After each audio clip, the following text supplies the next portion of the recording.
Next, please. Femi Awodele, 6711 North 102nd Avenue. I just noticed while we're sitting that the issue before us, we've moved away from it. I believe we're talking about protected class, not about discrimination, because the resolution passed by this council a couple of weeks ago took care of discrimination. Took care of the discrimination side, and also the Heritage Proclamation said we all condemn discrimination against anybody.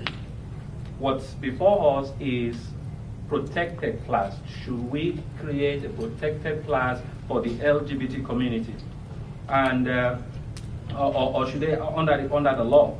Now, that creating a protected class falls under the two main areas where why they should not be, from my standpoint.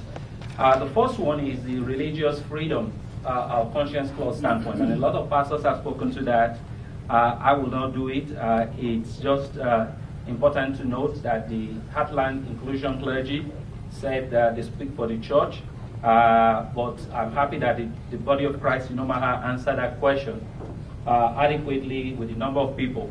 Now, going to the second part, why this should not be a protected class, the Civil Rights Act of 1964, which was filibustered, if we all remember very well, by the Liberal Lion, the late Senator Robert Byrd, was passed, and race, gender, age were some of the things, and homosexuality was deliberately left out. When this was litigated to the Supreme Court, what came out is that Supreme Court set up some criteria to say this is what qualifies to say a group of people are a minority. One of the things they said is that that group or class has suffered a history of social oppression, evidenced by lack of ability to obtain economic means, education, cultural opportunity.